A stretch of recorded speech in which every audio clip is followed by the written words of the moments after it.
Welcome to this session. This is the Generation Z workforce meetup, understanding their needs and wants. It's going to be led by Anne-Marie Gowan, and she's been a long-term supporter of Ethical Reading, so we're delighted to have her back. My name's Great Singh. I'm the Director of Ethical Reading, and I just want to fill you in very quickly on what Ethical Reading is about. We're a not-for-profit social enterprise. In fact, we're a community interest company. We launched in January of 2018.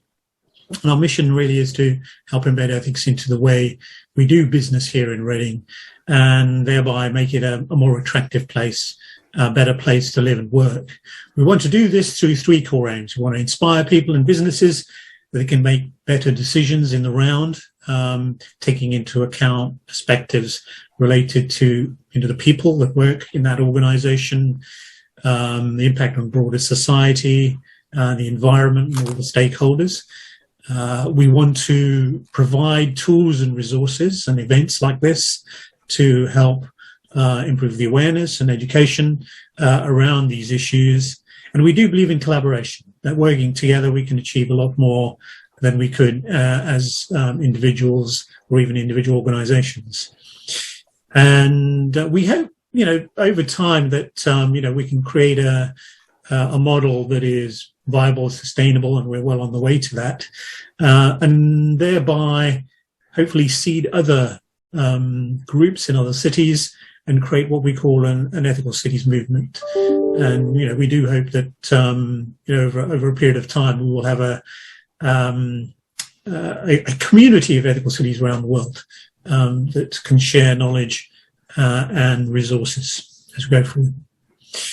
We couldn't do anything that we do really without the support of our very generous and dedicated partners and supporters. And these are just the organizations that help us today. And we are continuing to add to the community. It's very much a partnership and a community. And we're delighted to, that we do have representatives from our organizations today, for example, from Crow, and Pennington's. That's fantastic, and we look forward to having more in other organisations as well. So we continue to grow the community of organisations that believe in what we're trying to do. So today, very much, I'm going to hand over now to Anne-Marie, who will be talking about the topic at hand. We've got a number of breakouts. Actually, a couple of breakouts that Anne-Marie has organised for us. And then when you go into those breakouts, make sure you identify a spokesperson. So when you do come back, they can then summarize the discussion for the rest of the group. And then we'll wrap up. We hope to have you, exit by and finish the session by 8 o'clock. So over to you, Anne-Marie. Thank you very much. So my name's Anne-Marie Gowan, and I am a wellbeing and mental health trainer and consultant. I have my own small business called Unlock Your Wellbeing, and we deliver lots of different, whether it's mental health or wellbeing in the workplace, lots of learnings around that. I also work in recovery colleges and many, many places, really. Wherever will have me is what I say, right? I'll go to the opening of an envelope. So what we're going to be looking at tonight is, are you ready for Gen Z and their workplace demands? So we're going to have a look at who are they, what are their features and characteristics, why this is important, and what does this mean for your workplace? So just to set the scene here, these are the generations, if you like. So we have the baby boomers, Gen X, then millennials. There were also Gen Y, but we didn't really call them that. And now we have Gen Z. So we can see that now Gen Z are between 10 and 25 years old. Some of the characteristics are noted there, and this is from Dr. Alexis Abramson, who is quite an expert in this sort of generational modelling, if you like. So we can see that Gen Z, we're already beginning to see the word digital coming in. So in this scenario, it's the digital natives, they're ambitious and they're confident. So you'll be able to look at all the other generations and see where you are and do you agree with the characteristics there, etc. Because, of course, when we look at the characteristics like that, it's a massive generalisation. Of course it is. But we can get the themes and glean some important information. So what do we know about Generation Z? And I invite you to think of this as well, think of some examples perhaps, because this is the first generation that has never known a world without the World Wide Web. They've absolutely grown up with it. They've rarely used a phone with a cord attached to it, or even a payphone. They've little idea of things about floppy disks and video players and cassettes and things like that. And you might have some other examples of those as well. They're not entirely sure why you would need a paper map when you've got Google Maps and things like that. Fax machine, that sounds a bit antiquated. And typewriters, so old school. So, there are some differences, obviously. And this is also the generation that for them it is absolutely the norm to do one-click online shopping on their phone. So that might be a really significant piece of information that you probably already are aware of, but they are only going to grow. Of course, the maximum age is 25, but that's the cohort that's growing. So this is a group of people who are the most educated and the most indebted generation to date. Far more percentage-wise have gone into higher education, and of course student debts, tuition fees, etc., are the highest ever. Even so, Generation Z seem to be able to sleep at night and think things like, well, I'm still not going to take a job that I don't like, even if the money's fabulous. So they are willing to prioritise their positive mental health over their earnings. And that will get them to sleep at night. So what's important to them? So, of course, salary is of importance. Of course it is. But this is the generation that values salary less than any previous generation. They are far keener on a great work-life balance. And for this generation, they are not tied to Monday to Friday, 9 to 5. They cannot see what is the problem with Tuesday at 7 p.m. or Saturday mornings or Sundays, etc. So they are not so limited in when they're prepared to work. They deliberately want those flexible hours, flexible days, and flexible locations as well. They are prepared to negotiate, i.e. demand, some perks and benefits that are aimed at their positive well-being and mental health when they take a job. And they've kind of got a certainty about them that they are going to get those perks because they're not taking the job, thank you very much. So in addition to the salary, their expectation is that their well-being and mental health is going to be looked after. And you're not just going to be able to say to them, oh, yes, we will. They'll want to see evidence of it. This is a generation that also prioritises diversity more than any previous generation. And also, I think, to an extent that is very much leaving other generations behind. So this is not just across race and gender, but orientation, etc., etc. Diversity is really important to them, and it's almost like they can't understand the question of why is that important? Well, because we're all different. It's their answer. Why wouldn't we? It's important.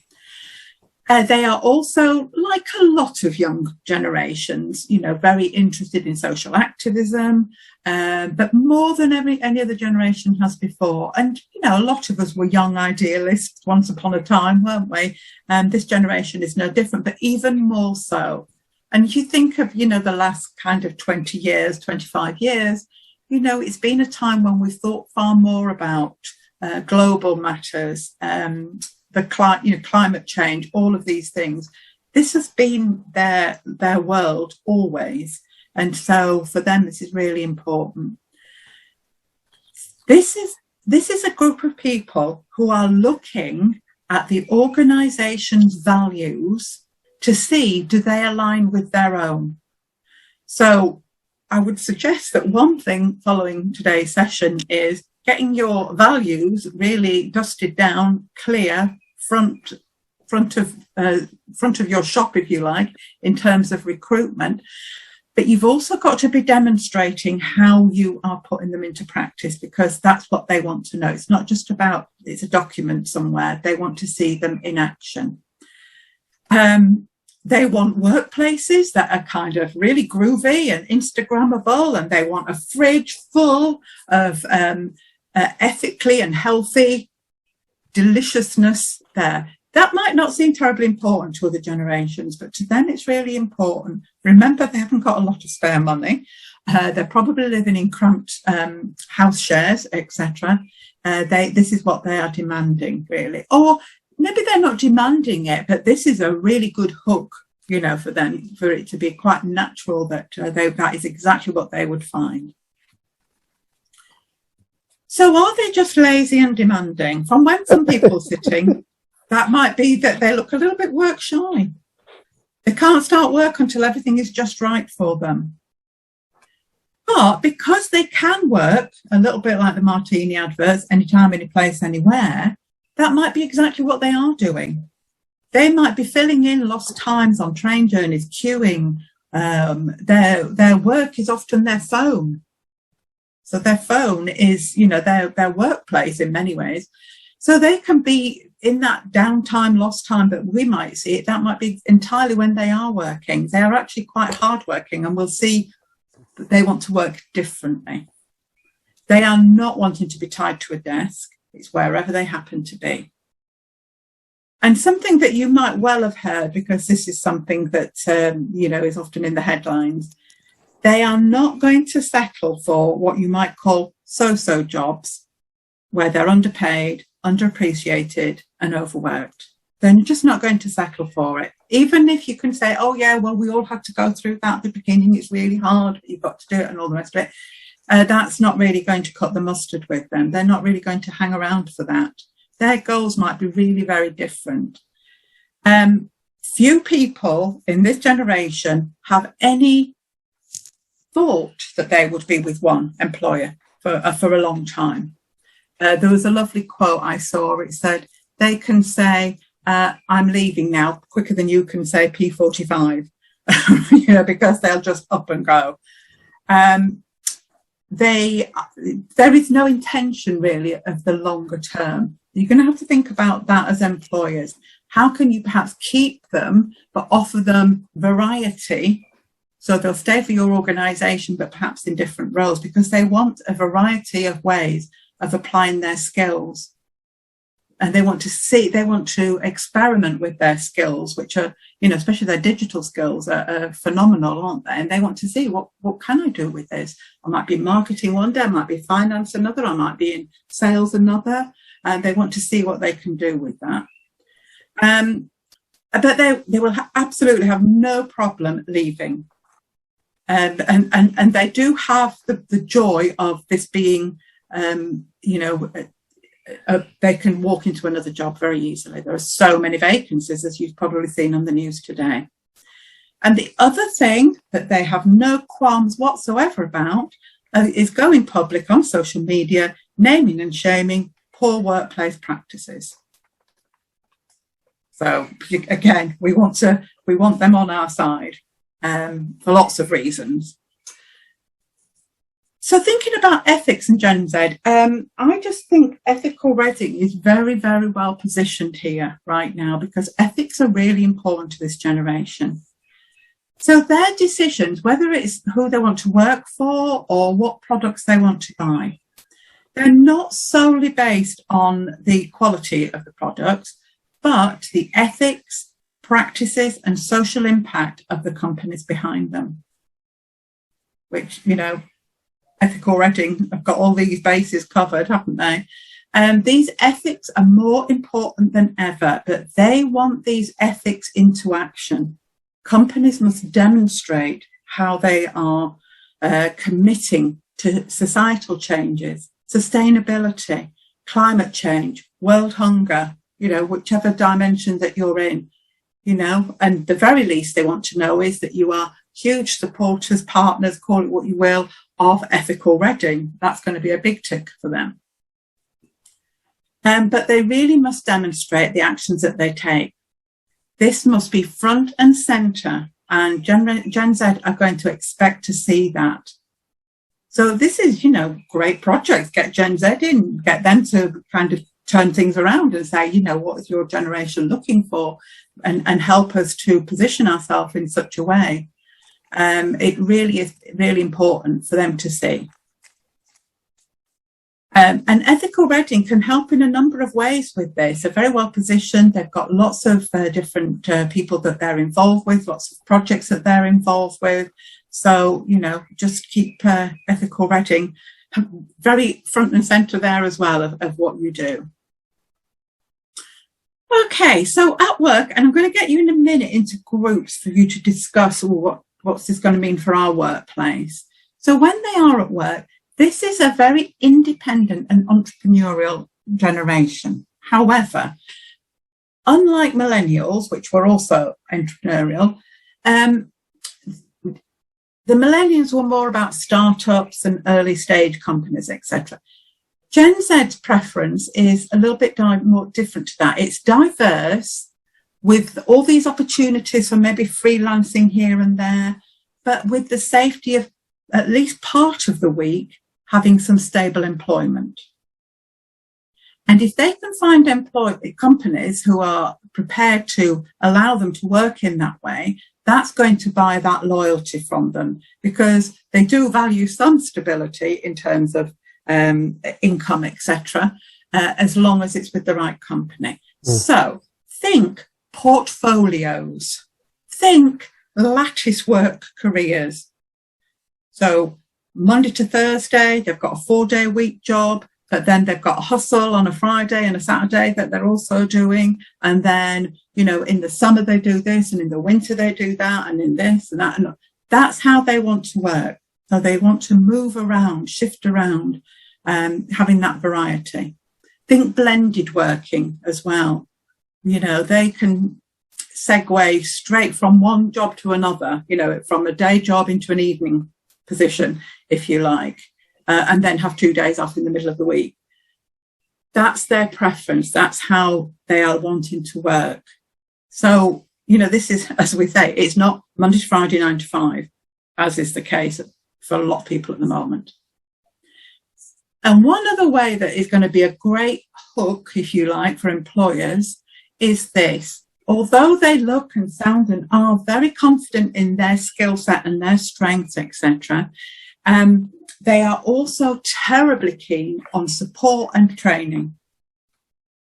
They really enjoy training, whether that's side-by-side training, mentoring training, actual training, digital training, e-training, whatever. This is something that they really, really like. The other thing to say is, and we were talking earlier, for the last 2 years, it's been a pandemic, they haven't been able to get into the office. They actually are quite keen to get into the office. They're pretty sociable. You can't say generally, can you?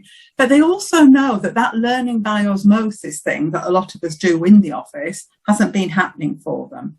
And add on to that they might be in quite cramped house shares as well. So home life might not be that brilliant, and Wi-Fi might not be that good, etc. They actually are quite keen to get back into the office, at least for parts of the week as well. And they have been terribly affected by 2 years of lockdown. So here, think mentoring, coaching style. Think collaborative rather than authoritarian. Think flatter hierarchies. I think this is something that's definitely going to be driven by the millennials as well, is not this hierarchical way of managing things, much flatter, much more sort of Scandinavian in that way. Okay, so as well as thinking about Gen Z, you've also got a few more things to put into the pot, haven't we? Hybrid working, part-time working, 4-day week, working from home. This is for everybody.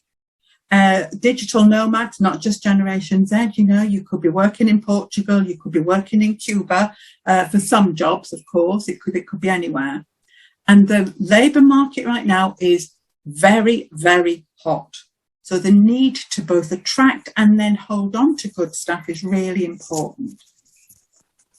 As well as this burgeoning group, the younger generation, we've got the Great Resignation, the great early retirement from other generations as well.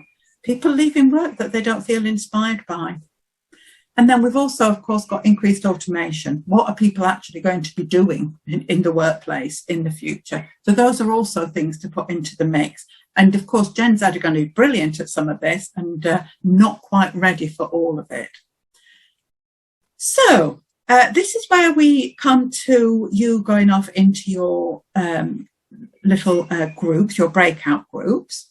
And I want you to, from what you've heard so far, what are you kind of making notes about, thinking about what are the implications for your workplace? Is it about thinking we've got to get those values and ethics front and centre stage? Is it, you know, where can we stock great coffees and teas and stuff? I don't know. But what are the implications for your workplace? Welcome back, everybody. So the group that wasn't with me, who's your spokesperson? Oh, that'll be me. Thank you, Sam. Do you want to just tell us where your discussions took you in your group? Yeah, so I think probably one of the biggest theme that came through is a shift in expectations of the Gen Z generation that are coming into work, and actually them kind of railing against the prevailing wisdom of how things have been done. You know, if it has been done this way, or in previous generations you had to work really hard for your first few years and do really long hours, and then you got onto a more cushier job, and that's how it always has been. I don't think Gen Z are necessarily interested in following that route if they can see another way they could do it, or they don't see the necessity of it. I think particularly against the backdrop of them being able to choose elsewhere, go to different companies, go to different industries, work in the gig economy maybe. So actually there's other routes available, and I think we didn't particularly touch on this bit, but I think just the information available, the digital side of things, being instant experts everywhere, we can look around, find other opportunities, and we know that there are greener pastures perhaps.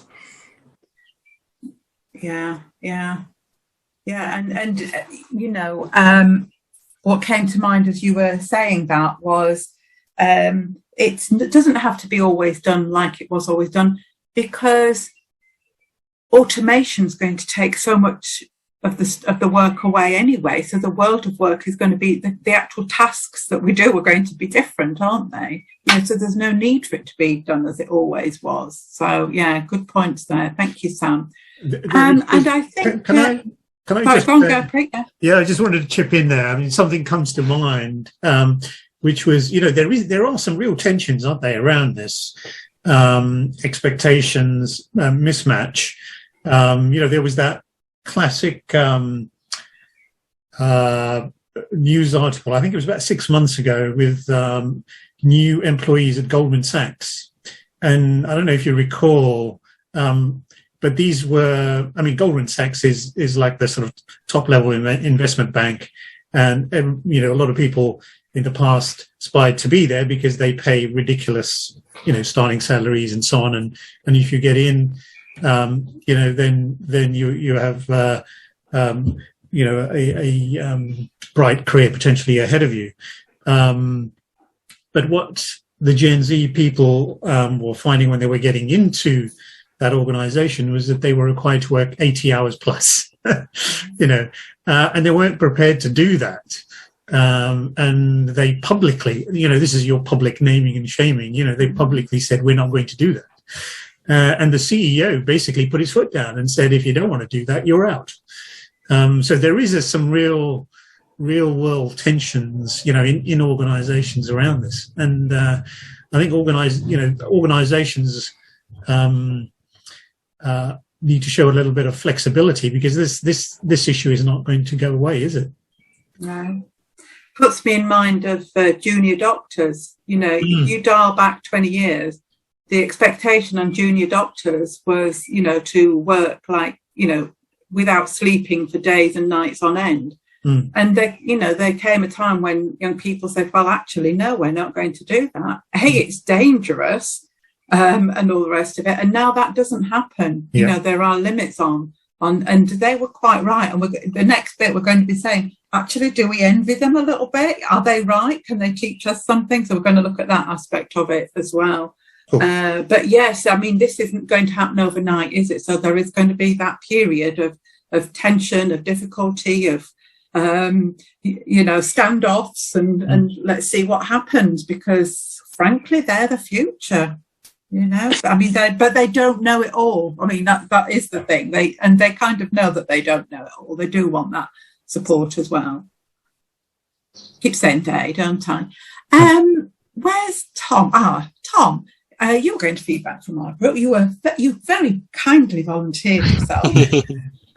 Yep, I was very kindly volunteered. It was there were two sort of key themes I think we had, similar to a lot of the points that Sam and Gertrude have explained there. And one of which was challenging status quo and asking, why do we do it like this? Can I not just do it like that? And the other one was on technology. I mean, if you look at the status quo point first, I mean, one of the things we were looking at was, well, why is it necessarily a bad thing? Which I think is coming on to your next point, because whilst it might be that it builds respect, it builds an understanding of what the workplace is like. To say, using your Goldman Sachs example, to do 80-hour weeks or so, but then at the same time, what benefit does that have if the work you're doing is of poor quality, or you can be making mistakes? And obviously your junior doctor point, I think, is a valid one. I mean, you look at it, if you're saying say Generation Z are challenging the status quo, well, you've had #MeToo and Black Lives Matters and other issues that have come up as big global campaigns. To basically say, well, actually the status quo isn't right, in some of these things. Now, obviously those are extreme examples, but it can also apply to some smaller level. And that goes to our second point, really, on technology being a huge driver for this, because it can be a case that, if you don't have, previously where you would have to have meetings in person in different places, you'd have to perhaps travel to the office in a different city to meet your colleagues from other offices. Now you can have it all, on a computer screen as we've got today, and that can make you a lot more efficient, because you do that and then you go on to your next thing straight away. You don't have that dead time where you're then traveling between in that aspect as well. And then that then leads to obviously flexibility of the different things, whether that leads to flexibility of being able to work in a different location and you're being more able to apply for jobs all over the place, or on the other side, having this sort of sense of entitlement to say, no, actually, I don't really want to do it the way that the business has done it, the way that they want to do it before. And I think finally, it was slightly oddly timed in terms of when the breakout room closed. We were just about to get onto the ability to switch off. And I think there is perhaps a danger or something to watch out for with this particular generation, or perhaps even just everyone as a whole working in this current environment, because if you are accessible all the time, it's a lot harder to actually switch off. It's a lot harder to not just to send a quick email to check a text and things like that. So that is something that if we are adapting to that, or we are feeling this is quite a lot, perhaps Generation Z are used to this, and I don't know if that's necessarily a good thing. Sorry. Yeah. So maybe codes of conduct will be, having to be smartened up in terms of, emails and, well, probably emails. That's probably going to be really old school, isn't it? WhatsApps and stuff. Because yes, that is, people run the risk of being burnt out just by being on 24/7 on all the time. And as a trainer, just to throw this in there, as a trainer though, the difference between online training and in the room training is like night and day. I mean, I do both, and I do the same training online and in the room. And it is just so much better in the room. And it's almost those, yes, it's efficiency and it's this and it's that. You know, there are many boxes to tick. You know, like I will be training people next week, and some will be in Singapore and some will be in Australia and all the rest of it. So they don't have to bring people in, so it's cheaper as well. But even so, you know, old-fashioned me thinks, yeah, but you know, you're not going to stand next to each other while you're making a cup of coffee and have a little chit chat and all those little nuanced little networking things. You know, you're going to miss out on them. You know, Zoom's really not the same at all, but that's a bit of an aside. But I don't know if you've had anybody's had experiences of, you know, being online trained as opposed to in the room trained. It's very different. I think there's an element there that technology is, it's giving people more access to people, but it's also acting as a barrier because, I mean, I think on a sort of in terms of a manager level, I can talk to people, but I don't really. There's more to talking to people than just speech. There's body language and all that kind of stuff, which you just don't see through a screen. Yes, yeah. And so you can't pick up on those. Yes, and that's if you put your camera on. Yeah, exactly. You know, people can accidentally, the camera's not working today, or whatever as well, if they don't want to be seen, or they're trying to hide the fact of something. I don't know. Yeah. But yes, I mean, there are some barriers there as well. So yeah. Just to add on to the sort of efficiency point that Tom mentioned, and I do agree. You know, it is more efficient if you're doing, you know, for example, introductory sales calls or something like that. To just sort of, you can back them up. You know, you don't have to travel from one part of the country to another and so on. You know, it is more efficient. At the same time, it's incredibly tiring. I know, you know, if you do that backing up without some breaks in between, you know, mentally you're exhausted at the end of a Zoom day. I think, Luke, you were mentioning, you know, you've been doing Zoom calls all day. You know, at the end of a day like that, it can be really, really tiring. And you know, perhaps it is downtime when you're traveling in between meetings and so on, but sometimes actually you need that to catch up and just refocus a little bit. And so it's just getting that sort of well-being thing, you know, aspect into it as well. No, absolutely, because you can be tired but wired, and you're not going to sleep. Yeah, you know, it's not going to help you sleeping, is it? Brad, I think you were going to say something, were you? Well, actually, I was going to ask you a question. I'm not really saying anything. I'm asking a question, and that's this. I remember a period when, if I applied for a job, the new employer would write to my old employer and ask for a reference, and the old employer would be pretty frank. And then I remember a period where the old employer would say, Brad started work here on August the 1st, such and such a date, and left on, you know, whatever date. That's all they would say, as absolute. And so it was very hard to find out about other people, to find out about me, but also insofar as I'm the one doing the hiring or being participated, it's hard for me to find out about other people. There was a period like that. But now it's very hard to keep a secret about anything because of social media. And so the degree to which everybody feels like they have a camera on them, or at least a potential camera on them, I wonder whether that's for me anyway. That seems like a very big change. We went through a period where, as I say, you could write to the employer and ask, and it was hard to get a job if you didn't have a good reference from your previous employer. But then there was a period where your previous employer wouldn't say anything bad about you on principle. And now you don't have to ask the previous employer because you can put out something on social media and find out what everybody thinks about the person. Yeah.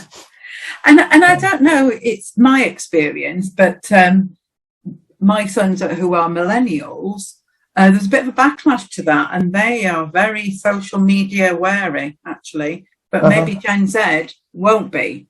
into a certain degree. You know, millennials, I think, you know, my limited experience, they put very little out there.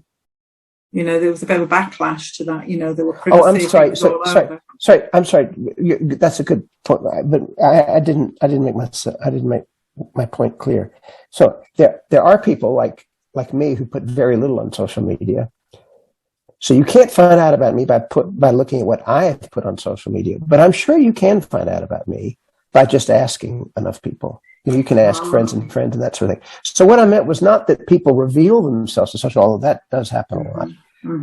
But even if they don't reveal themselves via social media, it's just very hard to keep a secret anymore. I agree with what Brad's saying as a recruiter, because I can, if I know that someone has worked at such and such a company with such as their manager, I can go on LinkedIn, see that I'm connected to that person, strike a conversation, and say, oh, I've noticed that you work with so-and-so, what were they like? And I might use that and package that up alongside something I send to another employer, and I want that person to join, you know, to add a bit of a oomph.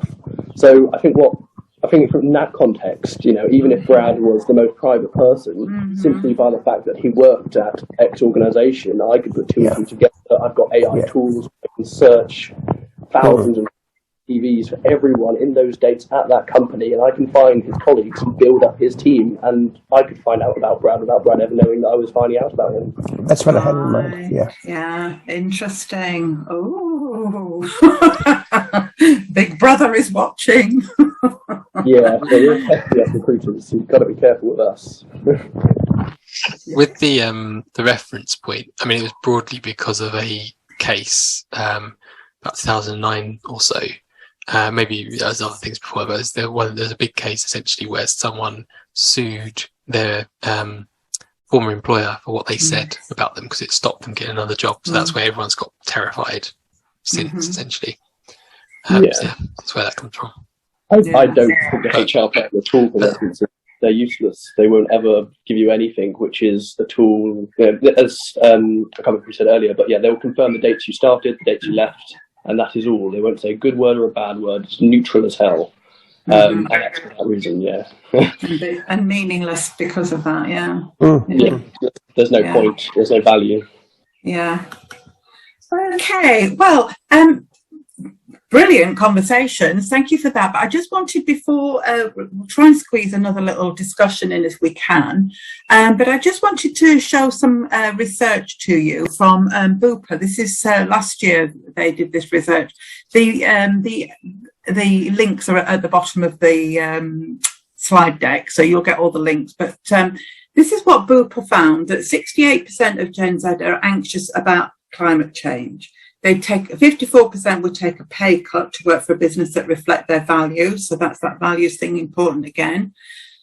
31% would turn down a role with a business that had poor ESG, so that environmental, social and governance credentials. So again, this is about your ethics as well, values, ethics, ESG. This is what they want to see, the evidence they want to see. 59%, so what about staying? They would stay longer and they'd be more productive as well. 63% feel the burden of climate change on their shoulders. Previous generations, not nearly so much. So that is quite a significant increase, isn't it, there? And they are also very anxious about social justice issues like racism, homophobia, etc., compared to previous generations.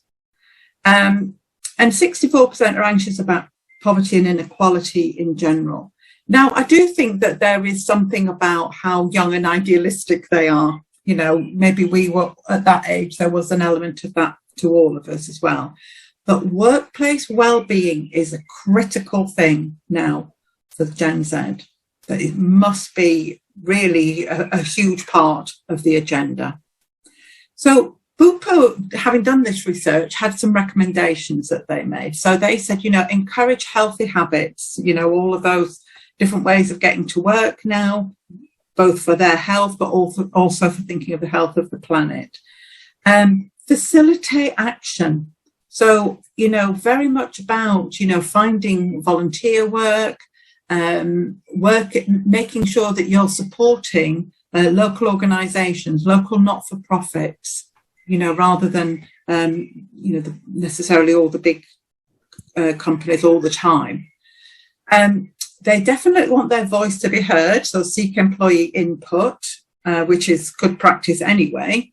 And thinking about managing eco-anxiety, because this is something that they're very, very concerned about. So some of it is around, I know Ethical Reading are doing quite a lot of work in this area, but a lot of it is around reducing their anxiety per se. We can't, some things are not in our control about what's happening to the planet. But encouraging them to care for their own well-being so that they have, if they want, freed up time to do any sustainable works, for example. So it's thinking about their anxiety first, whatever the cause of it is. So that good work-life balance, managing that time, not being always on, that always on culture, maybe thinking about how we can help them to help themselves in a way. And very much about some role modelling here, that this ESG starts from the top, and it's not just a bolt-on, it's not just, we're doing it because we think we should, as in we think we should to attract new people, but, it's really woven into the fabric of the organisation, and that starts from the top, of course, with that senior management and showcasing that it's being done. And just to tell a little bit more about well-being, this is something that they're terribly keen, that is part of their benefits plan. So, really not so demanding, but this is things that they would definitely want to have. Gym membership, cycle schemes, various well-being activities. They also want things like EAP, employee assistance programs, counselling, etc., available as and when they need it. Extra days holiday are something that is a vote winner for them. More days holiday per year. Volunteering days. I know a lot of organisations do this anyway, but if you're doing it, make sure you're shouting about it as well. Another healthcare benefits, because this is a generation who are just beginning to find out how expensive dentists are, but other wellbeing things as well.